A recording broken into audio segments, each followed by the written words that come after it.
भारतीय विद्यापीठ के इस दीक्षांत समारोह में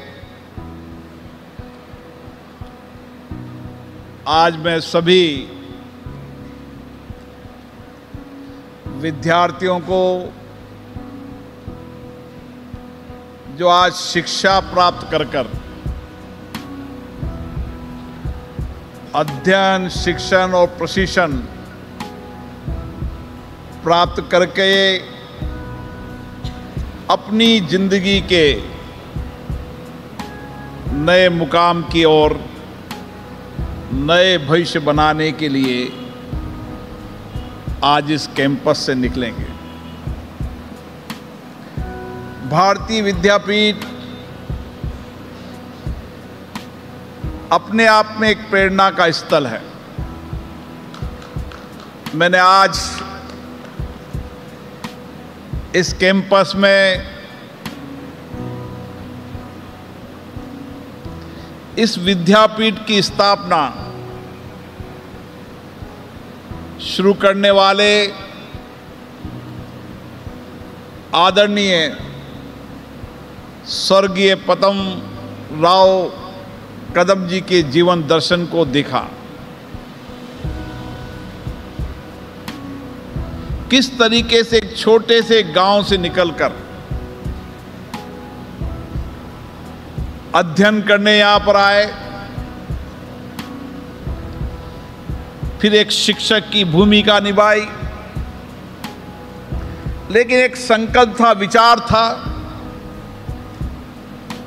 कि शिक्षा से ही समाज में सामाजिक बदलाव आ सकता है, शिक्षा से व्यक्तित्व का निर्माण हो सकता है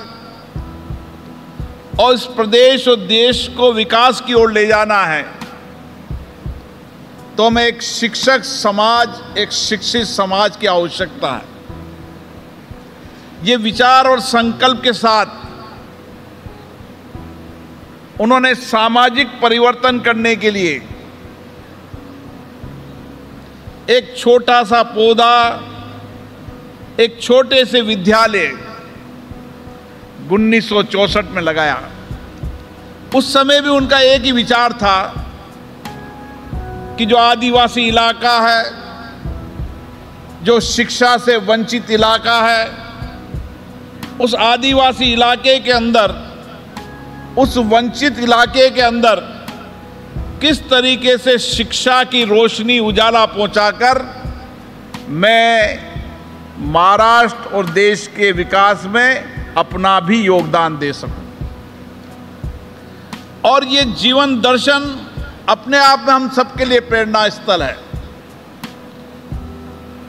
जब हम देखते हैं कि किस तरीके से अभाव में जिंदगी जी, अभाव में रहे, लेकिन सपने बड़े थे और उस संकल्प को पूरा करने के लिए आत्मविश्वास था। यही आपके जीवन में होने वाला है। आपका जीवन भी इसी तरीके से, हमारे यहां पर हम पुरानी शिक्षा, गुरुकुल शिक्षा को जीवन दर्शन को देखें तो शिक्षा समानता का भाव देती है, बंधुत्व का भाव देती है। जाति समाज से उठकर एक सब बैठकर एक साथ एक शिक्षा के मंदिर में अपनी शिक्षा ग्रहण करते हैं, दीक्षा प्राप्त करते हैं। और इसीलिए चाहे राजाओं के राज के समय भी राजपुत्र भी और सामान्य गरीब व्यक्ति भी उसी तरीके से गुरुकुल की शिक्षा प्राप्त करता था। और गुरुकुल की शिक्षा प्राप्त करने के बाद जो उनको शिक्षा मिली, दीक्षा मिली, जो जीवन के अनुभव मिले, उस अनुभव के आधार पर अपने जीवन के नए रास्ते चुनता है। और इसी तरीके से आपका जीवन भी इसी तरीके से कि आज आप इस कैंपस के अंदर विद्यालय, विद्यालय से महाविद्यालय, महाविद्यालय से चिकित्सा, विज्ञान, अलग अलग कोर्सेज के अंदर जो आपकी रुचि थी उसमें आपने अध्ययन किया, शिक्षण प्राप्त किया, प्रशिक्षण प्राप्त किया। अब जीवन की नई चुनौतियां आपके सामने हैं। ये चुनौतियां भी है और ये अवसर भी है। आप विचार करो, जो उस समय जना शिक्षा के मंदिर हुआ करते थे, न स्कूल हुआ करते थे, आज समय कितना परिवर्तन हो गया है कि आज मैं देख रहा था कि जो डिग्री प्राप्त करने वाले विद्यार्थी थे उसमें 75% छात्राएं थी। ये पूना की धरती है। इसी पूना की धरती पर ज्योतिबा फूले, सावित्रीबाई फूले ने महिला शिक्षा के लिए आंदोलन करना पड़ा था। एक समय था जब महिला शिक्षा के लिए आंदोलन करना पड़े। यह धरती सामाजिक परिवर्तन की धरती है। यह धरती आध्यात्मिक परिवर्तन की धरती है। यह धरती वीर शिवाजी जैसे योद्धाओं की धरती है। हम वीर शिवाजी के जीवन को देखें, किस तरीके से वीर शिवाजी ने इसी धरती से मुगल शासकों से युद्ध लड़कर अपने राज को बचाने के लिए, अपने हिंदुत्व को बचाने के लिए, देश को बचाने के लिए एक जीवन की ऐसी प्रेरणा दी कि हर व्यक्ति के अंदर आज भी छत्रपति शिवाजी का जीवन हम सबको प्रेरणा देता है। और इसीलिए शिक्षा के अंदर भी इसी तरीके से हमारे सामाजिक आंदोलन करने वाले हों, आज़ादी के आंदोलन की लड़ाई लड़ी हो, आध्यात्मिक आंदोलन की शुरुआत की हो, और उन महानुभावों ने जिन्होंने अपने जीवन चुनौतियों से लड़ते लड़ते और किस ऊंचाइयों पर प्राप्त की, उनका जीवन दर्शन हम सबको प्रेरणा देता है। आज मैं जब म्यूजियम देख रहा था, उस म्यूजियम में कई चुनौतियों के रास्ते बताए थे।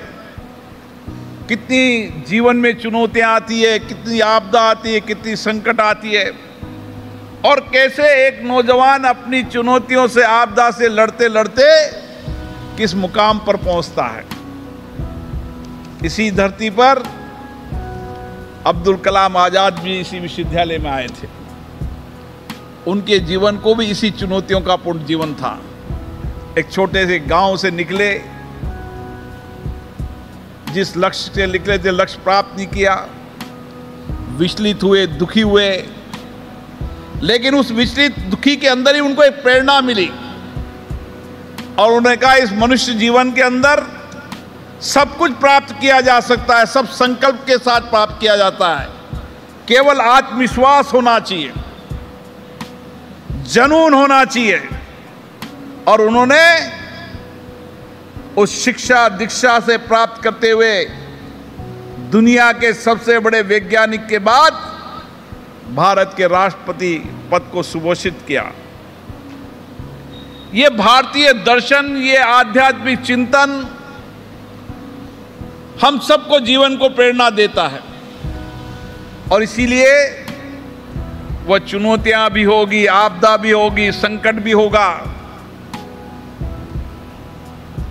लेकिन जीवन के अंदर अगर सपने बड़े होंगे तो सपनों को प्राप्त करने का सामर्थ्य भी आप में है। हम भारत की इस लोकतंत्र की 75 वर्ष की यात्रा को देखें। जब हम आजाद हुए थे, भारत में 30-35%, 25% भी आबादी साक्षर नहीं थी, कई 17%, अलग अलग आंकड़े हैं। लेकिन इसी 75 वर्ष की यात्रा के अंदर हमने आज उस मुकाम पर हासिल हुए हैं कि दुनिया की चुनौतियों का समाधान, वैश्विक चुनौतियों का समाधान भारत का नौजवान निकाल रहा है। जितनी भी दुनिया की वैश्विक चुनौतियां हैं, आपदा, संकट है, नई टेक्नोलॉजी है, नए इनोवेशन है, नए रिसर्च है, उन सब का समाधान निकालने का सामर्थ्य तो मेरे सामने बैठे उन नौजवानों के अंदर है। और अभी तो हमने इस 75 वर्ष की यात्रा प्राप्त की है। आज भी दुनिया के अंदर, चाहे आईटी टेक्नोलॉजी के अंदर हो, चाहे डॉक्टर हो, सीओ, जितने भी प्रोफेशनल कोर्सेज हो, जितने भी दुनिया के सीओज हो, उस सब में भारतीय नौजवान नेतृत्व कर रहा है। ये सामर्थ्य, ये बौद्धिक क्षमता भारत के नौजवानों की है। और मैं देख रहा हूं आने वाली पीढ़ी तो जिस तरीके से तैयार हो रही है, उसकी बौद्धिक क्षमता भी अपार है, आत्मविश्वास भी है, कुछ संसाधन भी है। उस समय संसाधन नहीं हुआ करते थे, संसाधनों का अभाव हुआ करता था, विद्यालय नहीं हुआ करते थे, महाविद्यालय नहीं होते, विश्वविद्यालय नहीं होते थे। लेकिन आज मैं गर्व से कह सकता हूं, भारत की अगर सबसे बड़ी ताकत है तो भारत की युवा शक्ति ताकत है। और दुनिया के देशों में मैं जाकर देखता हूं, जो हमसे बहुत विकसित देश कहलाते हैं, जो विकास के भौतिक संसाधनों से आगे होंगे, लेकिन उस विकसित और भौतिक संसाधन वाले देश के अंदर भी अगर बौद्धिक क्षमता को से उस देश को चलाने वाला है तो भारत का नौजवान है। और इसीलिए आप देखते होंगे जितने विकसित देश हैं, उस विकसित देशों के अंदर भी टेक्नोलॉजी को और टेक्नोलॉजी के नए प्रयोगों को करने का काम भी भारत का नौजवान कर रहा है। इसलिए आप में अपार बौद्धिक क्षमता है, अपार सामर्थ्य है, सपने बड़े हैं, लक्ष्य भी बड़े हैं। दुनिया की हर चुनौतियों का समाधान भारत का नौजवान करेगा। हम वसुधैव कुटुंबकम संस्कृति के जीने वाले, संस्कार वाले लोग हैं। इसलिए हमने कहा कि जो वैश्विक चुनौतियां हैं, वे चुनौतियां केवल एक देश की नहीं है। इस वैश्विक चुनौतियों के समाधान का रास्ता हम निकालेंगे। और इसीलिए आप देख रहे होंगे, चाहे टेक्नोलॉजी को, पर्यावरण के अंदर हो, और जितनी भी आपदा, जितना भी संकट आया हो इस देश के अंदर, उन सब आपदा संकट के अंदर भी इसी धरती से हमने उस आपदा संकट चुनौतियों को निकला है। और पूना की धरती तो विशेष रूप से, जब आपदा आया, कोरोना आया, तो उसका दुनिया कहते हैं कि रिसर्च दुनिया के विकसित देशों के अंदर होगा। रिसर्च की बौद्धिक क्षमता केवल विकसित देशों में, लेकिन इसी पूर्णा की धरती के अंदर बैठकर नौजवानों ने यही इनोवेशन करके, रिसर्च कर कर दुनिया की नई दवा का निकालने का, रिसर्च करने का काम किया। इसलिए मेरा मानना है कि आने वाली जो हमारी नौजवान पीढ़ी है, उस नौजवान पीढ़ी को उन भौतिक संसाधनों वाले देश की ओर नहीं देखना चाहिए। उनके पास भौतिक साधन होंगे, लेकिन भौतिक साधन होने के बाद भी बौद्धिक क्षमता हमारी है, आध्यात्मिक ऊर्जा हमारी है, धर्म संस्कार हमारे हैं, हमारी संस्कृति है। हमारी इसी संस्कृति विचारों से, इसी संवाद चर्चा से, इसी विचार मंथन से हमने आजादी के बाद भी रास्ते निकाले, आजादी के पहले भी भारत के अंदर वैश्विक रूप से आध्यात्मिक धर्म और संस्कृति के रास्ते निकालें, क्योंकि हम शांति, धैर्य और संयम हमारे जीवन में है। साहस भी है, धैर्य भी है, संयम भी है, आत्मविश्वास भी है, बौद्धिक क्षमता भी है, नए सोचने, नए चिंतन की सामर्थ्य भी है।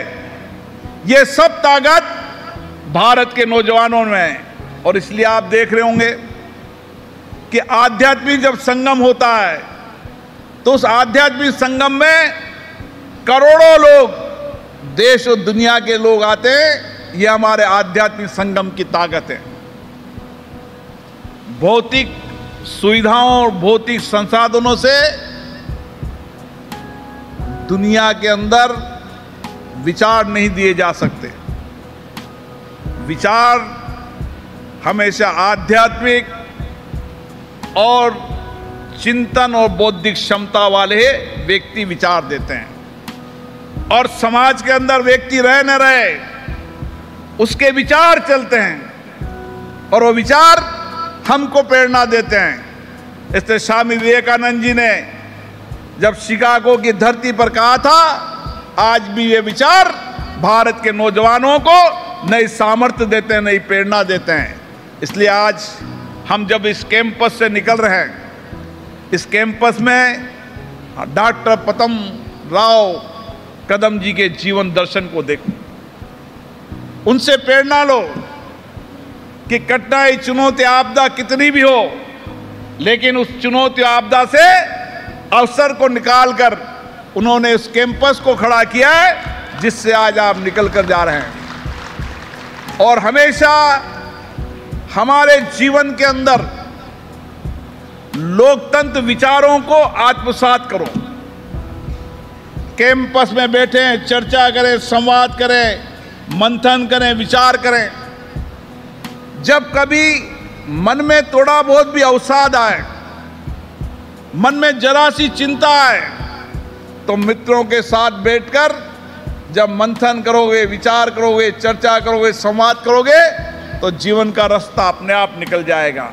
और इसीलिए तो कहते हैं भारत का लोकतंत्र दुनिया को दिशा देता है।